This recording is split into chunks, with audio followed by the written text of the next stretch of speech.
Good morning, everyone. Hi. Can you hear me okay? You can hear me okay? Good. All right.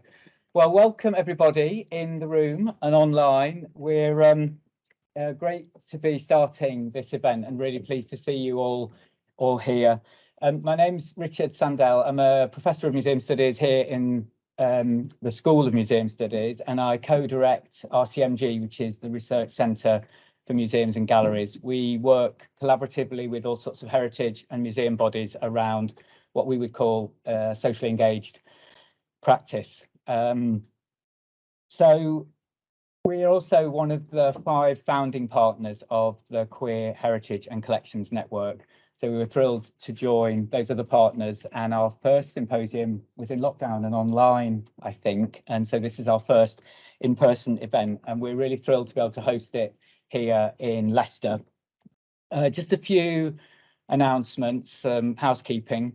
So if there is a fire alarm, which we're not expecting, you can go down the stairs that you came up and we'd gather at the front. If that is blocked, through that door, there is a rather lovely brutalist spiral concrete fire escape, which you can use as well. The bathrooms, there are men's, women and gender neutral bathrooms on the ground floor as you come in, and also basically behind that curtained wall. So you can go through that door or that door and find your way to the bathrooms at the back. I want to say massive thanks. It's been a really collaborative effort, particularly my colleague Cesare, who many of you know, Nicole, who you've met on the desk, and Chris from the network. They have done all the hard work to pull together what is a really brilliant programme, and we are absolutely thrilled. We were so overwhelmed with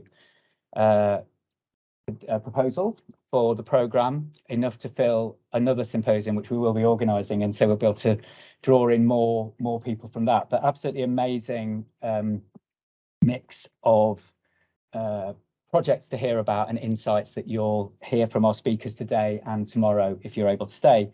I also want to thank all of you online and here. I've spoken to nearly everybody I've spoken to is having a really full week. That's the polite way of putting it. And I know you've found time in really busy schedules to get here or to join online. So thank you to all of you. I'm going to hand over to Chris from the network, who's going to tell you a little bit more about the programme and what we're doing, and start us off with our first session. Thanks. Thanks, Richard. Yeah, my name's Chris Reid. I am the symposium coordinator for the Queer Heritage and Collections Network. I'm also writing a never-ending PhD on queer heritage practice in Northern Ireland. So tune back in 2032, it might be finished. But I just want to reiterate what Richard has said. Thank you all so much to all of you here in person and to everybody online. We've had huge numbers register online, so hopefully you all get a really full experience, even though you're not here with us in person. And to all of you who have come in, I told Richard yesterday I very intentionally picked this date so it didn't coincide with half term, but it is half term. So I got that very wrong. So thank you again, all of you, for being here.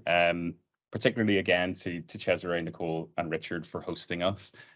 What better place to tell these stories and to explore this together than at the University of Leicester, where so many heritage professionals and heritage ideas have come out of. So thank you so much for working so closely with us.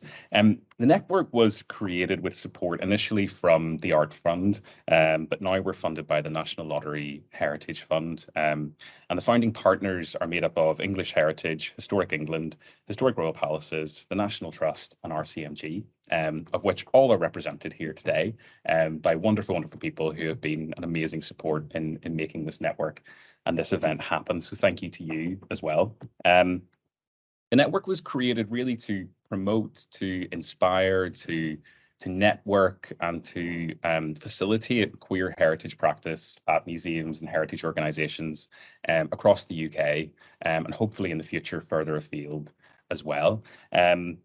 Today we're going to hear some of the amazing heritage practice that is coming out of institutions across the UK and from organisations across the UK, and it is going to be such a pleasure and a joy to hear those. One ask I have of everyone here today as well is for feedback. We really want the network to continue. We want it to grow. So if you haven't already received one, you will be receiving a feedback form. Everyone online will also see there are feedback forms in the online virtual world. So I would be so grateful if you could fill that out and send it back to us. It's not so much on the symposium, it's on the network itself and what you need and what you think would benefit you in the future as well.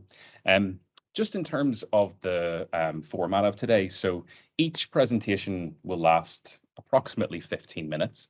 So we'll have 3 presentations across 2 different panels today, followed by 15 minutes of questions and discussion. Cesare is beautifully managing the online world. So if anybody has any questions there, he will pick that up for us. We also have a roaming mic for the room, which people online will be able to hear the questions being asked as well. At the back of the room, we also have a beautiful selection of food, coffee, so do feel free to fuel up. And we also have some lovely tote bags and pens that have been given to us by Queer Britain. Massive shout out to Queer Britain as well, who have been a huge support of the network. And Dan Vo, who is our project lead for the network, who unfortunately can't be here today because he's teaching, but we all miss him, and he sends his love and best of luck to everybody. So our very first session, of which I am chairing, so you're going to be sick of my voice come 11 o'clock this morning. We're going to have Dawn Hoskin, Meredith Moore and Louise Dickson and Zorian Clayton speaking. So the way we'll do it is I will introduce each speaker and then you will come up and present. Meredith and Louise, who are joining us from V&A Dundee, are going to be presenting online. Then afterwards we'll all gather and we will probe them with questions and discussion.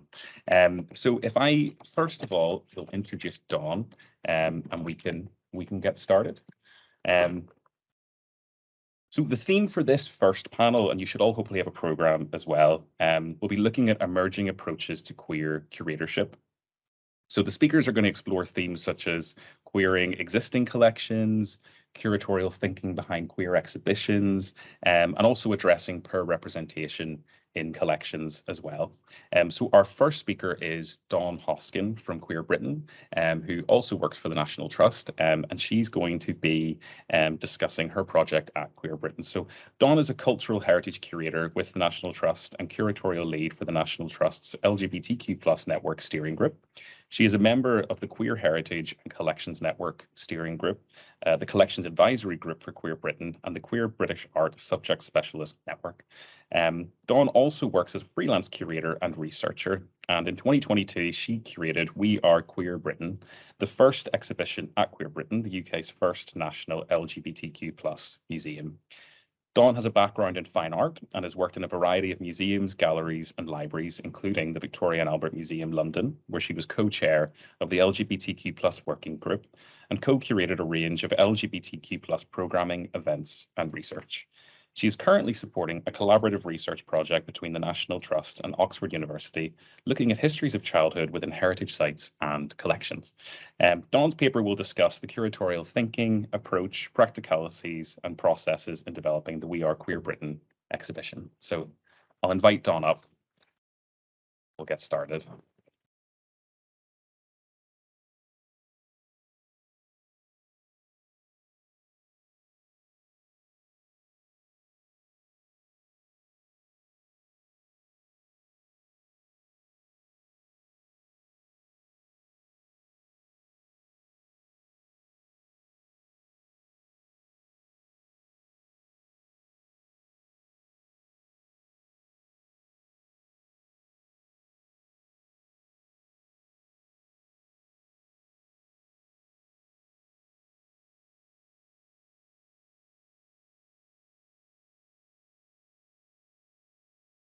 Hey, hello, and thanks for inviting me to be part of this. Looking forward to a really interesting day.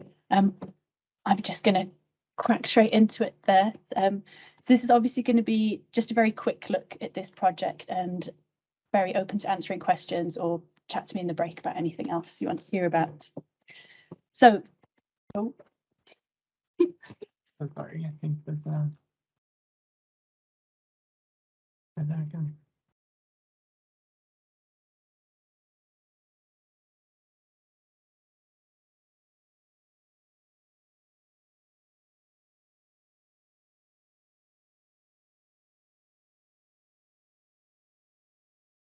Sorry, everyone. I think we should begin now. Okay. So founded in 2018 by Joseph Galliano, the former editor of Gay Times, and Ian Mertens, early 2022 saw Queer Britain move into its first bricks and mortar home in Granary Square, King's Cross, which you can see there. And as we've already mentioned, when it opened its doors in May, it officially became the first LGBTQ+ museum in the UK. As an institution, Queer Britain's crucially positioning LGBTQ+ histories as important, insightful, varied, and therefore deserving of a focused permanent home, where these histories and objects are suitably valued and presented, I think importantly, to a high quality and brought centre stage. It adds to the small number of museums in other countries that aim towards this safeguard and sharing of histories, including the Leslie Lohman Museum of Gay and Lesbian Art in New York, the GLBT History Museum in San Francisco, the Schulers Museum in Berlin, and also the IHLIA LGBT Heritage in Amsterdam. So Queer Britain have already been developing a strong supportive network across a number of big and small institutions, groups and individuals. They're also importantly, I think, demonstrating a genuine openness as to how it will evolve in relation to what might best support communities. So looking to collaborate and develop things in the future, and also be able to respond quickly to situations when needed. Currently looking at the space beyond it being a museum and gallery, they also have a studio space that's currently used by community groups such as Gay Indian Network, Queer China UK, and Say It Loud. So this is the building. They have it as a 3-year lease. It's a building owned by the Art Fund, and it's, some of you might recognise it from being the old House of Illustration space. And it's very much being used as an incubation space in terms of establishing the museum and moving on to hopefully much bigger and better things. So a requirement of this lease was to have the doors open within 3 months of them getting the keys. Which was no small feat. So to achieve this, there was an initial welcoming display, Welcome to Queer Britain, which was very ably curated by Matthew Story, who we have here. And this is very much a welcome to the space, using a selection of Getty images in the collection of key historical LGBTQ+ figures and moments, and also a selection of works previously commissioned by Queer Britain, including a chosen family photography project. So with my background of working in collections and curatorial roles in museums and heritage organisations and various bits of LGBTQ work, I was previously a supportive member of the Collections Advisory Group, and by partial lack of happenstance, connection and timing, I was brought in as lead curator for the subsequent exhibition that was, I think I started in March working on a part-time basis. And that's our jazzy little thing. So importantly, this exhibition has multiple roles. It's not only presenting its thematic subject, but also introducing, in some ways, the concept and physicality of a queer museum, queer histories, and this idea of a queer space. And as a team, we really thought of the exhibition as an opening gesture and creating a space for conversation. We knew we could only scratch the surface of the vast, rich, varied, intersecting and complex histories of LGBTQ+ experiences in Britain.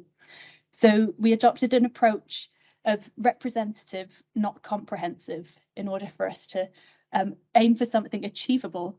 And we look to offer what I've come to call this queer cornucopia of an offering, and being clear that this is just the first of many that will explore what is Queer Britain, which is often quite different to working in other institutions where there's that sense of this is your moment and quick, let's get as much as we can in there. There's a sense of pacing and evolving. And just to quickly touch on the practicalities, so I was working on a part-time basis, and we put this exhibition together in less than 5 months. So for those of you that are used to the 2 to 3 year run-in for exhibitions, and also thinking of the quite standard now 6 months run-in for requesting loans from people, it's quite different from the usual. So there's a lot of energy and adrenaline involved with that. This is also a new museum team, so there's a lot of learning by doing through the processes. So we didn't have loans forms. They had to be created for this exhibition and things like that. The space is a relatively small size. We're also establishing suitable space for storage of said loans and collection. And in terms of audience demographic and knowledge, because this was the first space, this was in some ways unknown and also very open, unknown and to be discovered.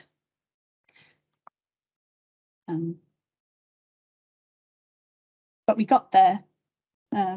So the 1972 First Pride event in London was a key moment of celebratory and defiant visibility in the face of homophobic society. And arguably 50 years later, the opening of this, the first UK's LGBTQ+ museum, is a similarly momentous event. And we essentially took advantage of this nice timing and decided to use these dates as anchor points for the exhibition. So We Are Queer Britain, 50 Years, 50 Voices, aims to celebrate the range of contributions by individuals and groups throughout these 5 decades, but also recognising the legacy of longer histories that continue to influence and inspire. I might just pop. Yeah. So we were working a bit with the idea, the concept you might be familiar with, of windows and mirrors, whereby people see themselves reflected, but are also offered views into other experiences. We developed this alongside this, what I came to call signposts and seeds. So signposts raising awareness of certain experiences, events or groups, but where we weren't looking to attempt to tell an entire story within the space. It was more indicating where visitors could find out more if they were interested, and these are kind of gateways to discovering more. And with seeds, it was the sense of planting these ideas and subjects that could be propagated and grow in subsequent exhibitions and programming. So frequently, LGBTQ+ histories are often shared by either repeating or shining light on the more kind of homophobic and transphobic media headlines. And we really wanted to show how these key events and experiences can and should be shared in other ways. So we quickly decided we wouldn't avoid uncomfortable elements or being clear as to what LGBTQ+ individuals and communities have faced over the years. And we did discuss a lot about the range of emotions that would be associated with the different stories and events and what that might mean for visitors' experience of the exhibition and the museum itself. So an example of a particularly emotive one is we included a 1987 switchboard logbook, which is unloaded from the switchboard archive at Bishopsgate, which shows entries noting callers' fears and concerns in the midst of the HIV crisis. And we also paired this with a rotary phone where visitors can listen to memories of switchboard volunteers and callers. And this makes a very direct and personal, kind of intimate way of literally hearing these stories from the people themselves. The key was for histories to be presented in a way that showed LGBTQ+ individuals having agency, speaking for themselves, and there being a multiplicity of experiences reflected and suggested. I think agency, energy, expression, and joy were these key elements or phrases that kept coming up in different discussions with various people. So this led to the concept of the 50 years, 50 voices, but we know that it's 50+ years and 50+ voices now, whereby the majority of interpretation would be in the words of individuals, either through historic or contemporary accounts and reflections. This was particularly important because we were really acutely aware that given the short time scale, successfully developing quality relationships with different communities to approach this in a more thoroughly collaborative and kind of co-curated way wasn't going to be really possible to do it to the kind of quality and kind of genuine engagement level that we'd like, but this is definitely something that Queer Britain will be developing more in the future. So following conversations and sessions with a variety of people, we mapped out key themes, moments and events across the decades, alongside people and events that either had been identified as perhaps lesser known or frequently overlooked or more kind of like surprise kind of stories or faces, and all the time thinking about what material and collections are out there, who would be very nice and be able to respond quite quickly on requests. So just very quickly, it's quite a small space. There are 3 rooms, and there on the right, you see our first gallery, which is a bit of a welcome room, which was including some of those Getty images and a selection from the Chosen Family Project, because we realised people had responded really well to those, and we liked the idea of of this almost being like a queer family photo album, that you're there immediately being welcomed by a room full of people. And then on the left is the subsequent small gallery space, which was very much about having a final room which was showing very contemporary active work that's happening. So at the desk there is the Queer Pandemic Project, which was a series of interviews kind of with people talking about and discussing their experience of living through COVID as an LGBTQ plus person. And also importantly, our Book Nook, which again was that pointing people to other resources and showing them that there's even more range of material out there. The exhibition is structured around 3 core, quite open themes. So we have finding each other, which is this right-hand wall, arts of expression, which is the wall at the top there, and then taking a stand, so the wall on the left. So I was really keen to not try to force objects and their histories into a purely chronological presentation or create this overly simplistic or narrow manufactured narrative, and also to draw out these underlying shared similarities between what sometimes were quite different stories. And this often came to be the frequently personal motivations or the need to act, create or communicate within what is and continues to be a historically unequal and discriminatory society and legal system. And in many ways, the power is in the collective, the colourful presence of all the objects together. But a key object with a particularly powerful presence is Oscar Wilde's prison door from Reading Jail, which is on loan from the National Justice Museum, who were incredible at bearing with our extremely quick timeline for this. So the reason for including this was I was really struck by there were these repeated rallying calls of Oscar power to Oscar people that were in lots of the pages of Come Together, which was the Gay Liberation Front's magazine in the 70s. So imprisoned with hard labour on the charge of gross indecency in 1895, this is the cell door behind which Woolf wrote De Profundis. And it's very solid kind of physical presence. I think it was really good at reminding people that this was a real experience and not just a story within a history book. And there's something about us quite functional, almost mundaneness gives this kind of extra punch, like emotional punch when you're in the space. It also works as quite a symbolic object in the space, so representing this longer history, but also almost casting a shadow of this inherited fear or threat of oppression by the legal system and society. But in the gallery, you can turn away from it and turn around and be greeted by this room that's just full of queer activity, creativity, and joy.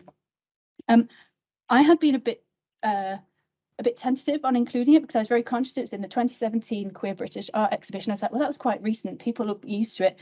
But actually, that was a lesson for me that talking to people, to younger people, they were aware of it having been on display, but they'd missed that. They were like, well, that was a generation ago already. So they were really excited to be able to see it for themselves. So Queer Britain have the very early stages of their own collection, but it wasn't quite developed enough to sustain a full exhibition, although I looked thoroughly through it and there's lots of amazing things there. A lot of it was picking up on particular unique histories and stories connected to the different objects. And just very quickly note that one thing that was really great about things developing from the collection was the sketch here. I think Lisa Power had taken it from as she left a role at Pink News. So we had this sketch in our collection, but then by making contact with Kate Charlesworth, the artist, so it's a sketch relating to Section 28 and a bit of a rallying call, warning people as to the threat that Section 28 might pose.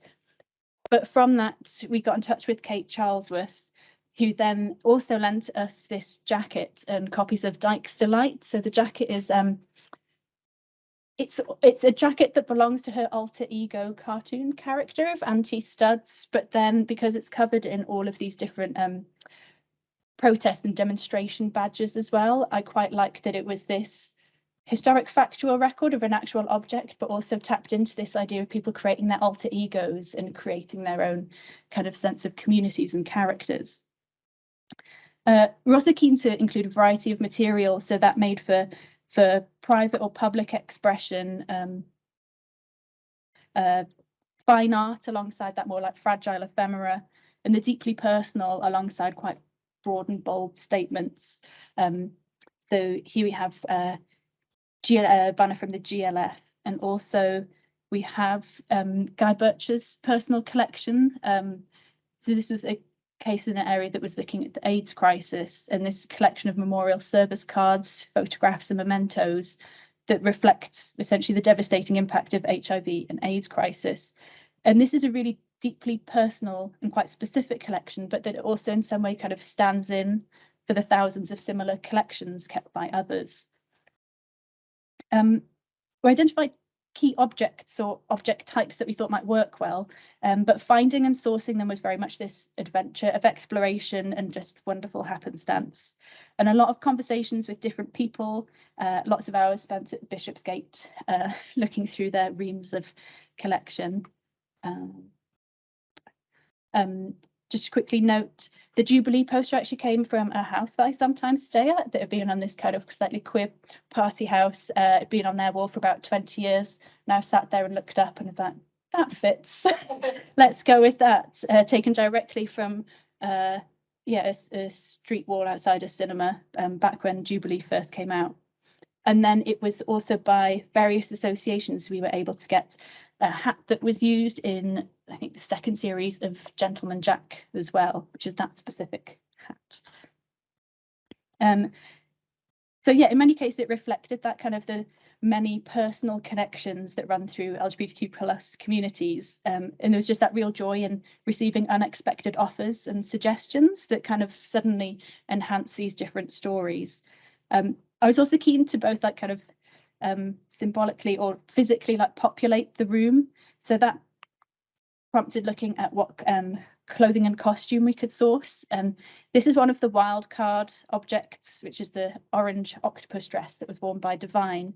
So I was put in touch with its owner, John Lee Turner, and I'm a really big fan of Divine, so I was really intrigued, but I was like, does this really fit with the exhibition parameters that we've created? But brilliantly, this is what Divine wore for part of their UK tour, which included a memorable performance on a boat on the Thames. And John also has an array of associated stories, which I'm really hoping will be part of a talk where he can divulge some of the inside scoop on this. And then it put me in mind of the artist Darren Evans' series of photos, We Are All Divine, which you can see just a bit above the dress there. And so I realised that they're a series of photographs of LGBTQ artists and performers working in the UK. So I realised that together they could quite powerfully present that inspiration and humour of Divine and cutting across the sea. Additional loans came from a variety of sources. We've got major institutions like Charleston and the National Justice Museum. We also archives Bishopsgate, Associates of Queer Britain, activist artists, and various others. There we've got Virginia from Charleston, and also personal collections of zines and newsletters from over the year. So we were really keen to include objects from major institutions to help establish Queer Britain as very much part of the national major museum network, but also for personal objects and ephemera from individuals to sit alongside them with that equal sense of value and importance. An important element of this was building up relationship with lenders, so there's a clear shared understanding of exactly what we were looking to achieve and how they'd be presented, and building that sense of that they could trust Queer Britain to suitably present their objects. And one example, I don't have a photograph of it here, but I own a Lesbians and Gays Support the Migrants poster that I was really keen to display near. We have a photograph of an early Lesbians and Gays Support the Miners event to show this like thread of continuity and inspiration. But I was also really keen not to just seem like we were just taking and using their work. So I got in contact with them and had a few discussions to make sure that they were supportive of this happening. And this also raised the potential for Queer Britain to be a space that could be used by the group to support various people. Speeding along. Also, again, that importance of discussion. So we have a rainbow hijab that's lent by Faizan, who is the co-founder of Iman. So this is what they describe as based on a traditional South Asian and Arab dress with a queer punk twist. These were worn at Pride in 2005. And Faizan described how on that Pride march, we were jeered by gay Islamophobes, and in defiance, we gave a speech to 10,000 people at Trafalgar Square. And we have a soundscape of this speech that accompanies the display. And I was really keen to include it as not just because it's a really striking visual, but it's a really important reminder for LGBTQ plus communities and individuals to really look and question just how accepting and supportive we are. We wanted that bit of challenge back at visitors.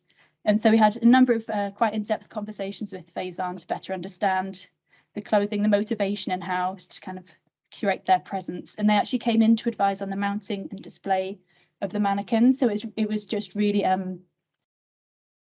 really fruitful and really kind of made it a very personal thing. Just very quickly, I'm watching the clock.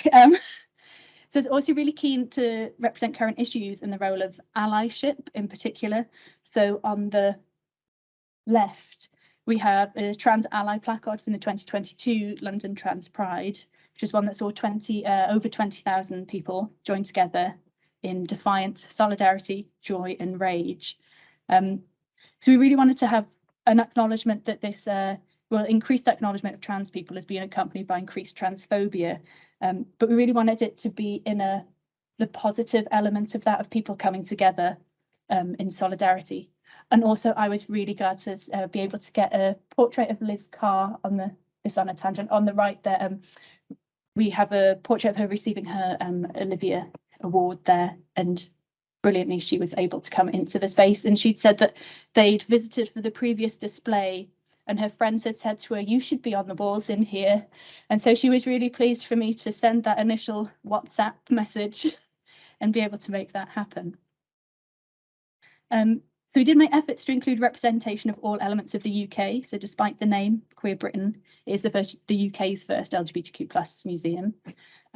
We didn't look to define or depict a particular take on Britishness as such, but we did make a conscious effort to avoid repeating the often assumed whiteness of Britishness, or the notion that London represents the whole UK. So here, I think it's 1984 when Pride decamped to Huddersfield as a move of solidarity. And although there was many key events and protests took place in London, we did want to signpost to more things. We also really approached it as looking at the UK where different people have experienced life as LGBTQ plus individuals, rather than these like who's sufficiently English, Northern Irish, Scottish or Welsh, etc. And that included making reference to the legacy of homophobic British colonial laws that remain in place in many countries. And that's noted in, for example, the interpretation for Lady Phil, who's co-founder of Black Pride and the executive director of Kaleidoscope, who rejected an MBE to protest the persecution of LGBTQ people under laws that were written by the British Empire. And whilst people might be familiar with the visuals of protests, we also look to include examples of less visible but equally important activism through some of the Campaign for Homosexual Equality newsletters, and also Christine Burns with her mini Christine Burns sculpture there. And we also really wanted to although lots of restrictive laws have impacted people for years, we also want to expand beyond this just legal legislation and include depictions of like queer joy and love and intimacy. So we've got a work here by Michael Leonard. We also have works by Della Grace from the Love Bites book, and also this wonderful Duncan Grant, which is one of the stash of erotic drawings that was more recently uncovered. And I think this was its first public display. And because it's a watercolour, we need to rotate them and have others, so they are due to get gradually more racy as we go on.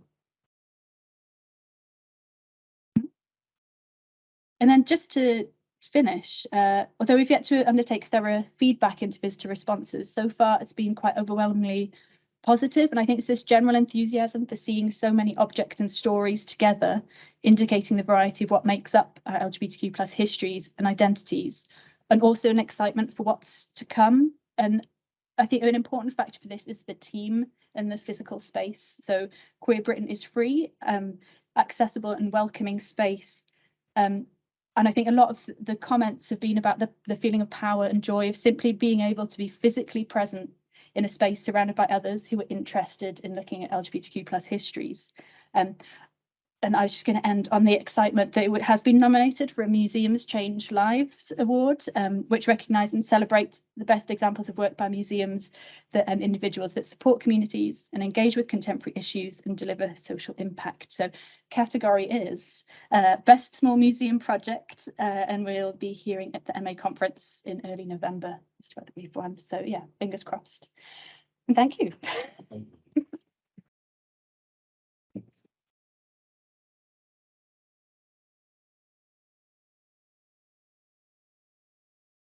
Thank you, Dawn. That was really wonderful insight into a project that I've heard so much about, but actually to get so much detail feels like a real privilege. So thank you for that. Our next presenters are presenting online. So Cesare is going to get them set up at the moment. But Meredith Moore and Louise Dickson are members of the V&A Dundee LGBTQ+ working group, where Meredith is the curator of the Scottish Design Galleries and Louise is exhibitions assistant. V&A Dundee's LGBTQ+ working group comprises of museum staff, and they champion LGBTQ+ experiences across the museum, ensuring communities are represented in discussions about the role of the museum in public, aiming to make the museum a safe, inclusive space, both for visitors and staff. In this paper, Meredith and Louise will discuss the absence of queer objects and stories from V&A Dundee's Scottish Design Galleries, and the process through which the museum's LGBTQIA+ working group has unpacked and interrogated the existing displays. A work in progress, Meredith and Louise hope to test their developing content with the audience here today, and they ask for lots of feedback from you. So I will hand over to Cesare for the tech. Meredith and Louise, hopefully you're ready to grok.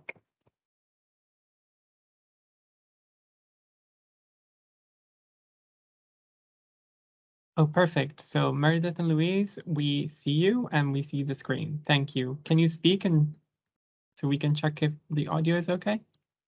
Hello. Hello, nice to see everybody. Yeah, you sound great. So you can start whenever. Okay, I'll start off. My name is Louise Dickson. My pronouns are she, her. I'm currently a programme assistant at V&A Dundee. I'm also a member of the LGBTQ+ working group. Meredith and I are just going to run through a few things that the working group have been up to and what's kind of going to come next in the Scottish Design Galleries.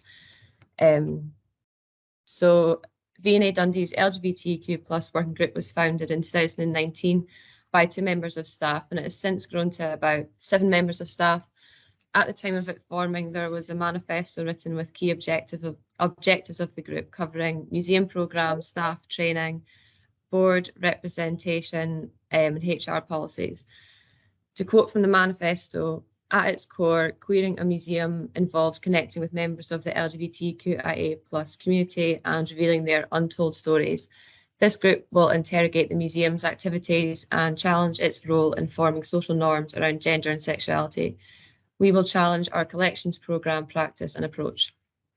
So this group is used currently in consultation on exhibitions at various stages in planning, projects, workshops, and all our kind of activity around the museum. Our approach has had to evolve to kind of fit changing needs of the museum, and we work with external partners in the city, and we currently have a member of the working group on the board of Dundee Pride. This picture is from Dundee Pride 2019. Yeah, so thanks, Louise. I'm Meredith and my pronouns are she, her, and I'm one of the curators at V&A Dundee. I should say that I'm not part of the LGBTQ+ group in the museum, nor am I part of the community myself, but I'm working with the group as one of the curators to try and help amplify LGBTQ+ stories in the museum and in the gallery specifically. So it's really nice to be here today and ready to listen and learn from all of you, as well as from the group within V&A Dundee. So the thing that we want to talk about today really is our Scottish Design Galleries, which I was one of the assistant curators on this project originally, and they've basically remained about the same since we opened these galleries with the overall museum itself in 2018. And to give you, this is an image of the sort of main space in the gallery, to give you a sort of overview of what they're about. They attempt to tell the story of Scottish design from around 1500 to the present day, through a huge range of different designed objects, from fashion and textiles to ceramics, furniture, jewellery, whole interiors, architecture, engineering and digital design as well. And you know, while this should be a really all-encompassing display, the museum's LGBTQ+ group have raised that they currently don't see a crucial aspect of their identity reflected in it, and in some cases even feel that glaringly obvious LGBTQ+ contexts for objects are ignored or skirted around.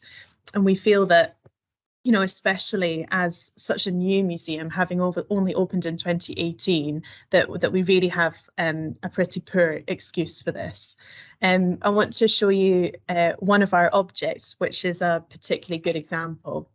So in the gallery, we have a theatre set design by Robert Colloon and Robert McBride, two men whose love affair was a fuel for their creative practice.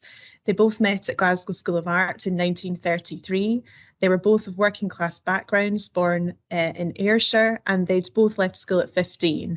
And apparently they met on their very first day of term at art school and were totally inseparable since that date. They moved to London, where they became hugely celebrated artists in the 1940s, and they lived together and worked together, so much so that their paintings were sometimes indistinguishable. And they collaborated on theatre set designs for Masseen's Scottish ballet Donald of the Burthens, which was produced by Sadler's Wells at Covent Garden in 1951. And this set design here is an object that we have in the gallery, and it's a backdrop for this production. At this time, homosexuality was still illegal, but in the world of Soho in London, the two Roberts had some degree of freedom and could express themselves. By all accounts, they had quite an intense relationship, and sometimes had violent arguments. And Colloon occasionally had flings with women, which would cause McBride to get extremely jealous. What is clear is that their romantic relationship was really integral to their practice. And so you would imagine that this would be mentioned in our gallery, but here's a line from what we say in our gallery label. Robert Colloon and Robert McBride were Scottish painters, printmakers, theatre set designers.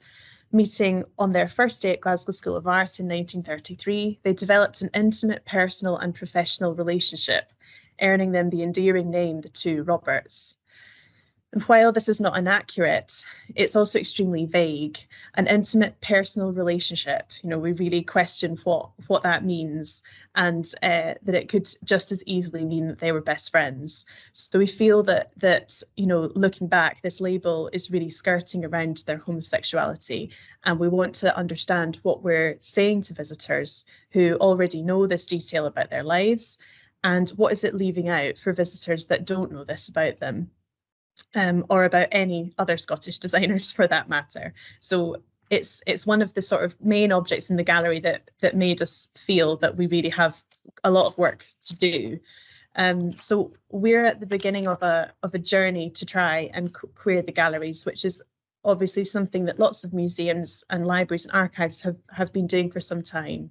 So we want to try to openly share this process with you, and also try to hear comments and feedback from you as well. So what we've been doing is trying to start identifying objects across the galleries, and to have as many conversations as possible with academics, with our community in Scotland locally, and also in the universities, and really begin a project. And Louise is just going to say a little bit about a workshop that we held in order to try and kick this off. Yeah. Yeah, so this image is from a workshop that we had in April of this year. So as Meredith said, this workshop kind of kicked off our research kind of in the community in Scotland and kind of in kind of Dundee and surrounding area. So this workshop was used to kind of establish a network of LGBTQ plus individuals, academics, organisations from around Scotland, and it launched our initial research phase. Sorry, we had attendees including Our Story Scotland, Pink Saltire, Jeff Meek, LGBT Youth Scotland, Dundee Pride, LGBT individuals from a local chartered school. We had presentations from Jeff Meek, Glyn Davis and Keith McMillan. And we also spent some time in the Scottish Design Galleries. We were kind of just wandering around and we had some prompts that we had set up and people were spending time considering what objects in the Scottish Design Galleries speak to you or think could tell an LGBTQ plus history. What would you like to see in the gallery to reflect Scottish LGBTQ plus design history? And how does a museum create space for queer experiences? This was a really open workshop with lots of discussion, and it helped us to establish what key things were missing from the Scottish Design Galleries in order to tell a Scottish LGBTQ plus design story, and in which ways a visitor could and should encounter this, whether it be through objects, interpretation, who they encounter, and how and at what stage in the visitor journey. At this workshop, we asked everyone to bring in a personal object of significance to their identity, and we spoke about this with the group. This part of the day was facilitated by Our Story Scotland, who collect and archive queer Scottish oral histories. These objects range from makeup and clothing, books, pins, crockery, beer mats, and we had a range of people throughout many stages of their lives. So it meant that we had lots of different objects, but it was lovely to see threads which continued to be of significance to people for the same reasons throughout time. This example from the display reads, Rebozo, a piece of cloth to support people in labour, to lift and gently support and roll the baby/bump, gifted to me by a queer midwife, symbolising the queer support I needed. It represents the non-clinical, community-driven support and the part of my parenting and birth journey that affirmed my queer identity and the unique experience of queer families. We took inspiration from objects and interpretation from displays at Pitt Rivers, Beyond the Binary and Museum of Transology, particularly with the kind of handwritten labels. We had the labels laid out for people to write their own, and we didn't have to even prompt anyone. It kind of was so natural for people to come in and write about their objects, which was really nice. This is another example from the workshop, which was written by Jamie, who was the founder of Our Story Scotland, which reads, in the 1960s, pinky rings signified that you were gay. In the 1980s, I wore a ring depicting a buckle, suggesting our love was fastened by choice, not law. In the 2020s, my lover and I have no need for rings. Our half century together says it all.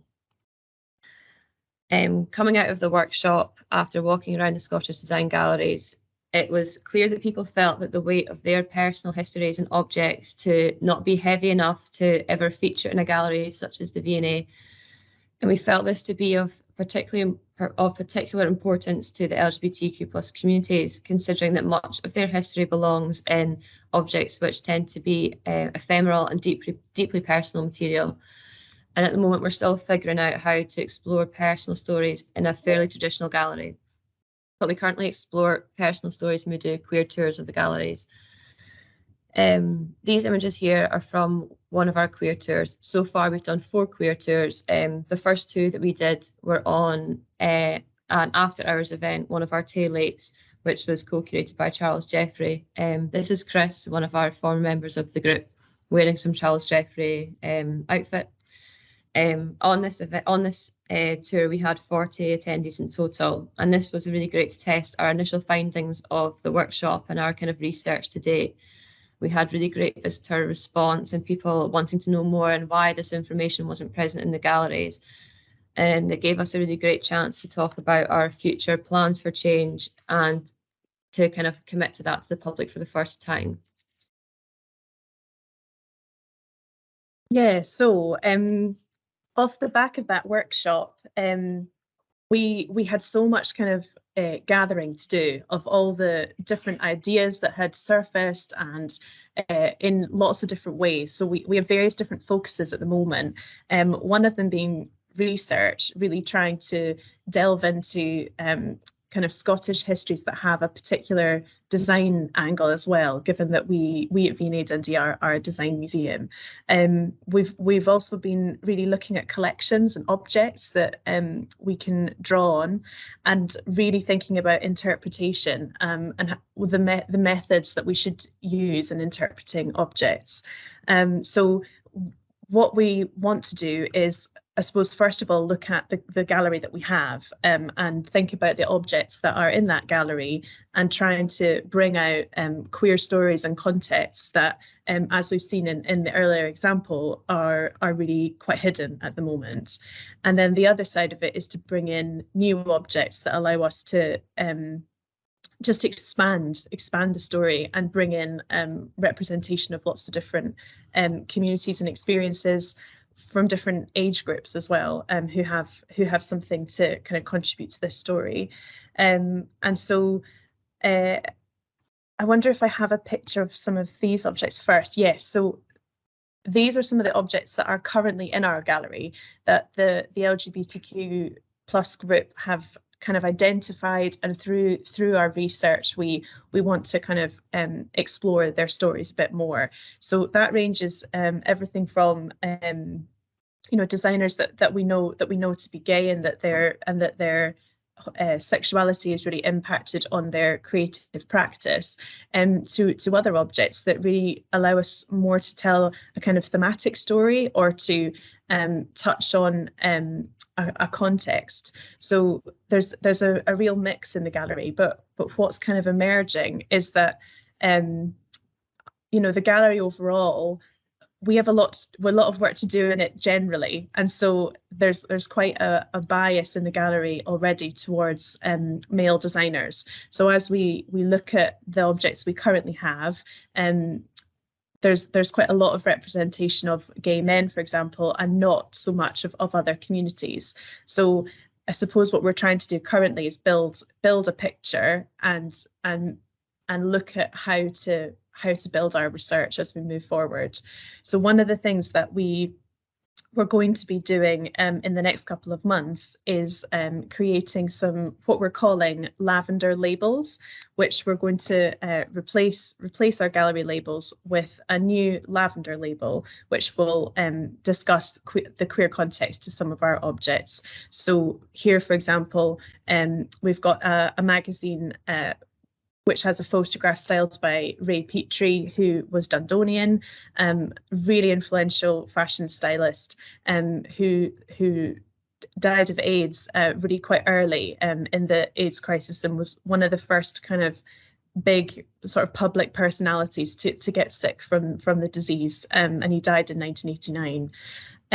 Through to things like this jug, which is by Jessie M. King, who started a female artist colony in the small town of Kirkcudbright in Scotland, which we know was a real safe space for women from the suffrage movement, and also lots of lesbian women as well, who came to live and work within this coterie, as she called it, at Greengate Close.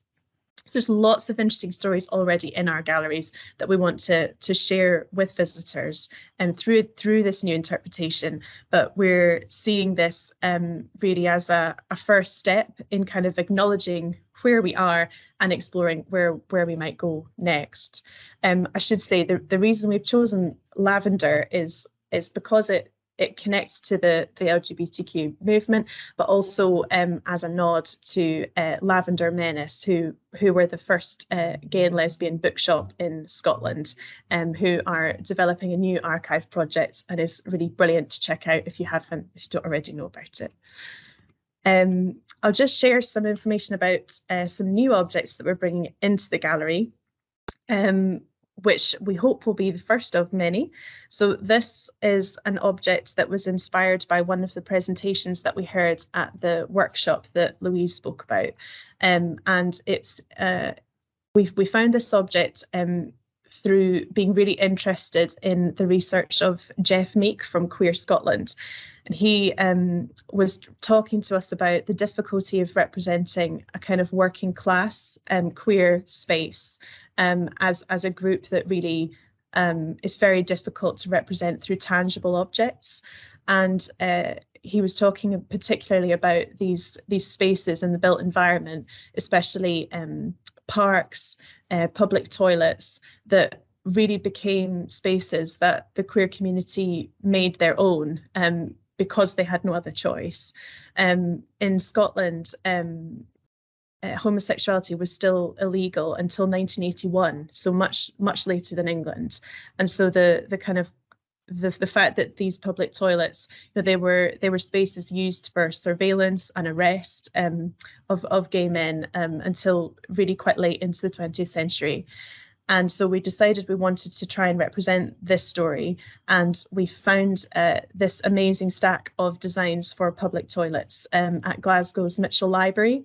And we've selected this one to bring into our gallery to kind of explore, as a design museum, a kind of a way of looking at the built environment and the way the queer community have adopted that built environment. And then also we're bringing in this object, which is it's a presentation design for a absolutely beautiful private home designed by Peter Womersley for the Scottish Borders. And in a book that was written about this house, there are some really lovely quotes about just reflecting on the fact that Peter Womersley was a gay architect who was enormously successful, but lived a fairly private life and was quite withdrawn from the sort of architectural community.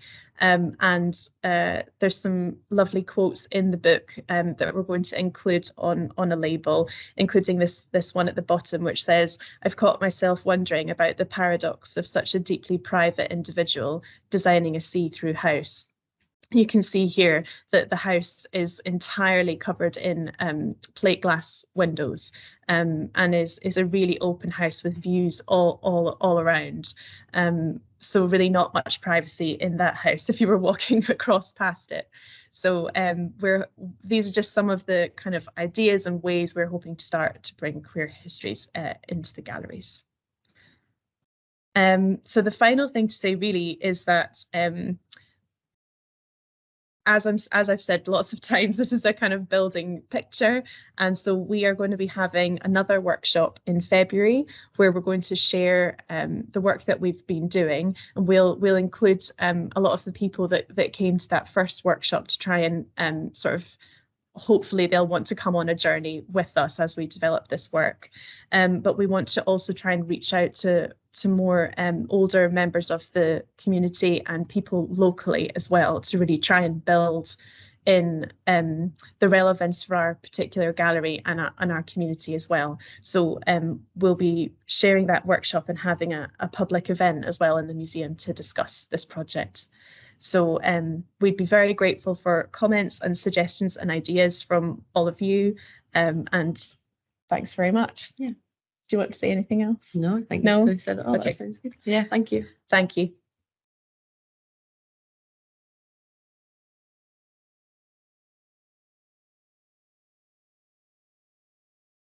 Okay. Thank you very much, Meredith, Louise, for being so candid and open and sharing with us exactly what you're getting up to. It sounds like you're doing amazing work. And I think we can all agree as well that it's important to be candid about what we don't know as well, and to ask for help and advice. And that's what the next 2 days are all about. So thank you very much. Our very last speaker for this session is Zorian Clayton. Zorian is curator of prints at the Victoria and Albert Museum in London, specialising in 19th and 20th century posters and paper ephemera. He has been the co-chair of the V&A LGBTQ+ working group for the past 8 years, programming numerous special events and research projects on queer art history. Most recently, he has been a curatorial advisor for Fashioning Masculinities, the Art of Menswear, which is a great exhibition if anybody's been to it. Publications include The Poster, A Visual History, and Museum museum sexuality and gender activism. Outside the museum, Zorian is a programmer for the BFI Flair Festival, Europe's largest LGBTIQ plus film festival. Zorian's paper today will discuss his Art Fund New Collecting Award to purchase a broad range of works by trans and non-binary artists for the V&A collection, plus allies who have ethically centered trans representation in their practice. So I'll invite Zorian to speak now.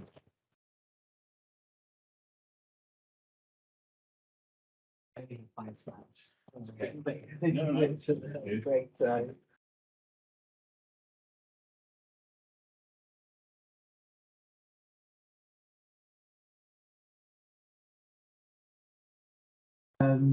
So I received the award, very happy to receive this award from the Art Fund in January of this year. So I've only made 2 purchases. I have a couple more in the chain. But yeah, they've awarded me £30,000, which I have to spend in 2 years. Oh, here we go. And it's just ticks that way. Yeah. Okay. If you stand in the microphone for a moment. Yes. Or could you use okay, which is the microphone? It's just this. Okay, all right. Thank you. So so yeah, we had it. This is just to show some of the stuff that we already had in the collection, which was a really minimal amount of things. So Dawn and I, over the years, and various other people at the V&A have been sort of chipping away to find LGBTQ related material and catalogue it. I think we found sort of roughly 800 or 900 things to do with gay male narratives. I think we came up with about 15 to 20 trans things that had a clear trans narrative. So these are some of the things. So kudos to some of my colleagues who in the library, they collected a lot of things. So it's just a book on the left, but they collected a very wide range of trans related photography books mainly. The Chelsea Manning 3-dimensional faces models, they were collected by the contemporary department, and then the fashion department have been doing some really good stuff. So these amazing shoes at the bottom are by a designer called Louise Gray, who's a Scottish designer, who's an out trans woman. They've collected a few of her works and some non-binary fashion things, which I think are included some in the Africa Fashion Show, which is on now. These are some of the other things which were already there, which was, I think, really, it was a bit of, you know, I was wondering how could the Art Fund possibly say no when we only have maybe 15 things, which are sort of quite clear, including 5 Chevalier Dions, 3 of which are across the top. A couple of theatre posters, a slightly homophobic poster, which is sort of for a lady shave in the middle, where the model, they did hire, this from the late 90s, they did hire a trans woman to be the model, but then the joke is sort of about her gender and needing to shave legs and things.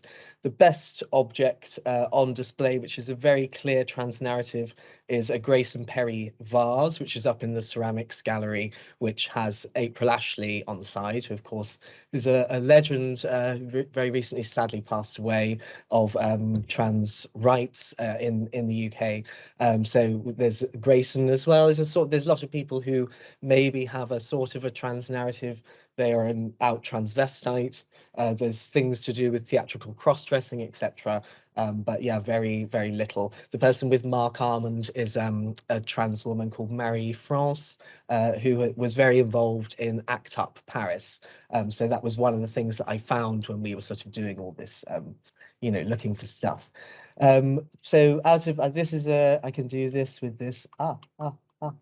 So I just wanted to sort of give a shout out to some of the people, some of the places where I'm looking to do research. If you've never looked at the MOTHA website, it's a virtual museum in America. I think they've been going about 15, 20 years, but this just kind of shows you just quite how many people there are to be discovered.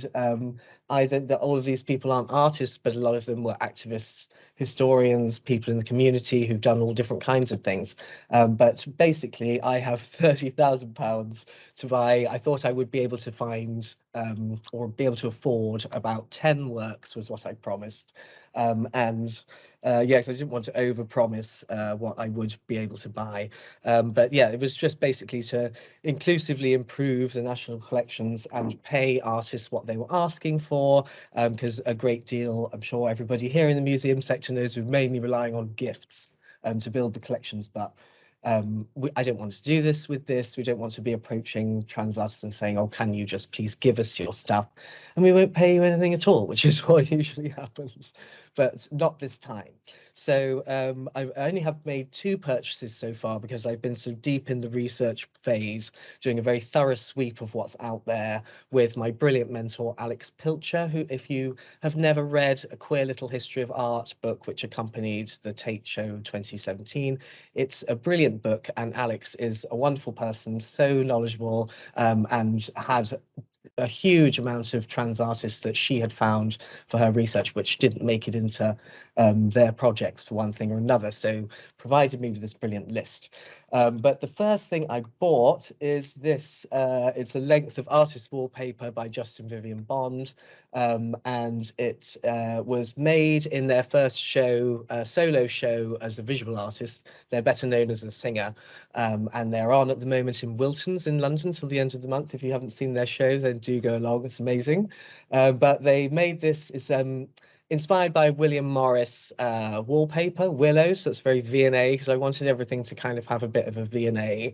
You know, everything obviously has to fit into the kinds of things we would collect anyway, but things that are a sort of twist on the things that people classically think of when they think of the V&A. So it's Vivian's face sort of intertwined with a model who was the face of Estée Lauder from 1975 to 1985 or so, who Vivian was obsessed with when they were a child. And this model, Karen Graham, kind of became their ideal of what they wanted to look like when they grew up. So it's a series of 4 different wallpapers, but I've only bought a length of this, but it joins about, we've got an artist wallpaper collection of about 12,000 things. So yeah, Sonia Boyce, Vivian Westwood, there's Lee Bowery wallpapers and things, but there was no trans wallpaper in the collection, so that has been rectified. This is Vivian in all her fabulousness. If you don't know who she is, well, welcome to a new fandom. And the second thing I have collected just a few weeks ago, got in the building. This is a life-size lino cut portrait by a brilliant young artist from Chicago who's currently based in Liverpool called Caleb Brooks, who my mentor discovered. Though these are from a series of 3 lino cuts, which are all life-size, called Before, During and After. They were made using lino from a floor as well, which I really like. So they pulled the floor up in their flats. I don't know what their landlord was thought about that. And they made linos of themselves, and they're really arresting, really fantastically made. And the texture of them, because it has all this kind of floor texture in it as well, like the dirt from their floor. But they do really very interesting work up in Liverpool. They're working with the Museum of Slavery up there to do lots of stuff about African American history in Liverpool. Yeah, they're wonderful artists. They're only born in 1990 or something, and the list of things which they have already done is really quite extraordinary. This is them to sort of give you an idea of the scale of their work there. But I'm hoping to be buying things that fit into as many of the different collecting departments as I can. So the next 2 things that I can't tell you about, I was really hoping that I would be able to. Hopefully they are 2 different ceramicists. Because the Art Fund also kind of want me to not just collect prints, which is my comfort zone, but to sort of do research and work in going across collections. So I would love to also get some theatre costume or stage costume, but they wouldn't let me collect zines or posters because it's not really fine art. So it has to be fine art things that I'm collecting. But if any of you want to get in touch with me or have some fantastic ideas or names that you want to chuck at me to add to my long list, that's my email at the top. And if you want to know more about the sort of general LGBTQI plus work that we've been doing at the V&A, or how to see the stuff that we have so far identified and catalogued since about 2015, then check out the link below. Thank you very much.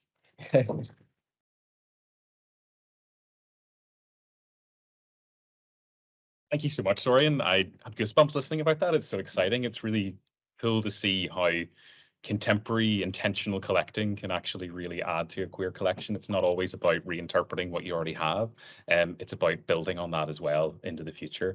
I know we've gone over time a bit. I'm not going to get a job as a chair anytime soon. I was just really enamored by what you were all saying. But if the next group is okay, we might take 5 or 10 minutes just to take some questions, if that's okay. So can I ask Zorian and Dawn to come back up to the front? Well, even if you just want to sit here.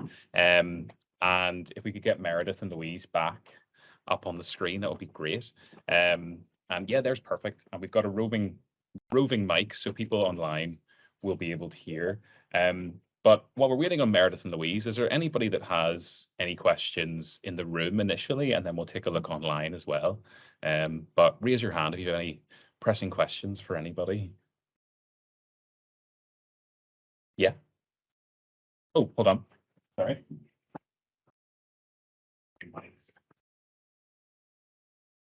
It's all fantastic presentation, thank you. Slightly geeky question. Thinking about cataloguing. How have people worked out what terms you're going to use in your catalogue?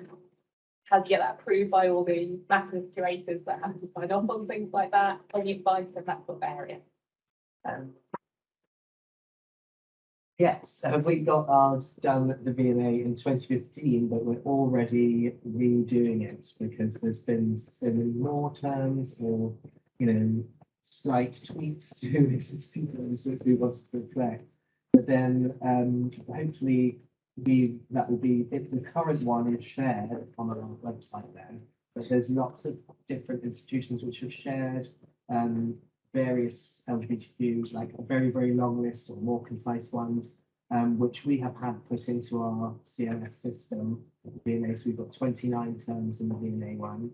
And then we have, and then there's a guide for staff who are maybe not part of the community or don't know how to use it. This is what these guidelines are for, and then keep sharing them with staff networks so they don't forget. This is the guidelines, and this is the person to ask if you're unsure about stuff. Here we work with our collections management department to have it all integrated into the system.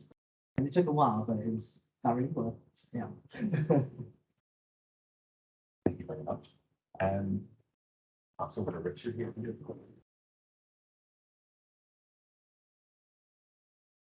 Question for Meredith, please. Do you hear me okay? Fingers crossed.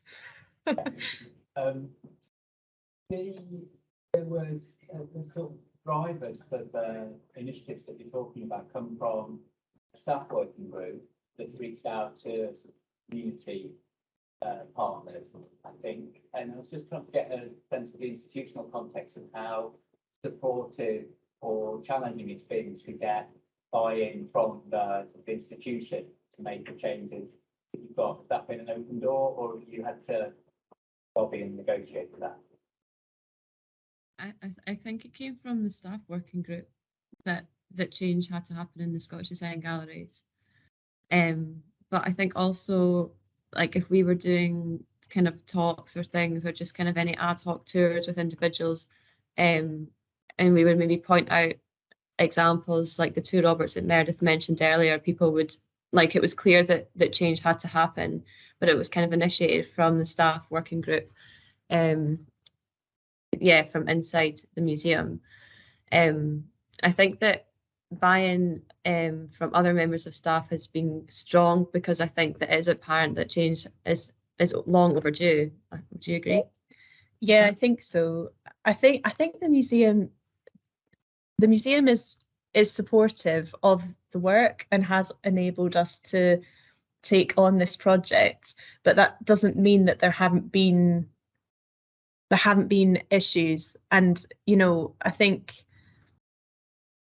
suppose, to continue to be candid, things like when we want to share work publicly that is kind of in process, that can be a challenge, because I think often in museums, I think Dawn was talking about that, like 2 to 3 year exhibition cycle, and quite often museums like to present finished packages that are ready to go.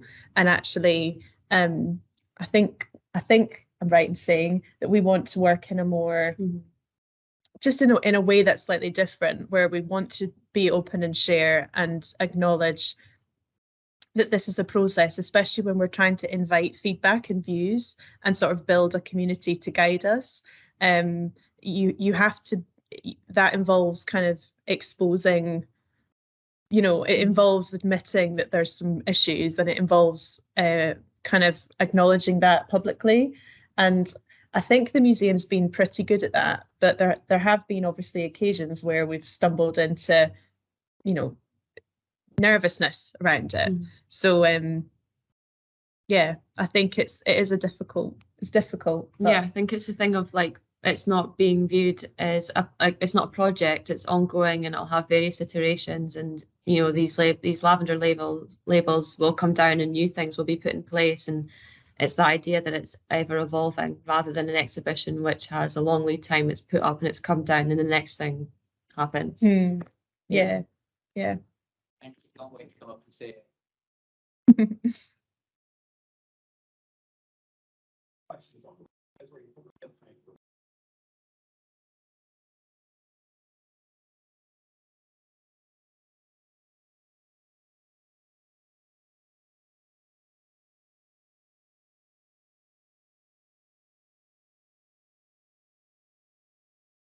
Yeah, so we've got a question from Olivia. She says, I'm researching, from Olivia, sorry.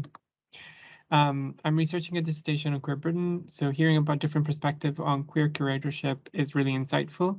I have a question for Dawn. What kind of future collaborations would you and Queer Britain team consider?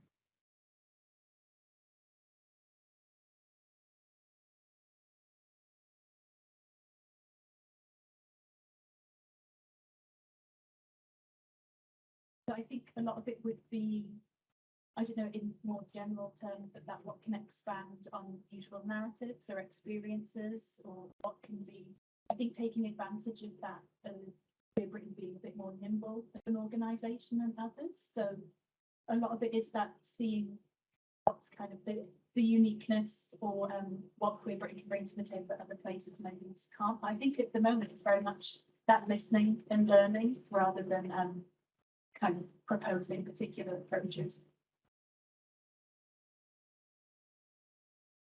Okay, thank you, Dawn, and thank you everybody for your questions. Those were three really fascinating talks that I think gave us lots of different themes to consider as well. So thank you all so much for taking the time to do it. We're a little bit behind on time, but I think if everybody wants to take maybe a 5-minute comfort break in the room, if you need to use the bathroom, or there's probably more tea and coffee and biscuits at the back, and then we'll get set up maybe around past, if that suits. All right, thank you very much. And thank you again. Round of applause for the three speakers.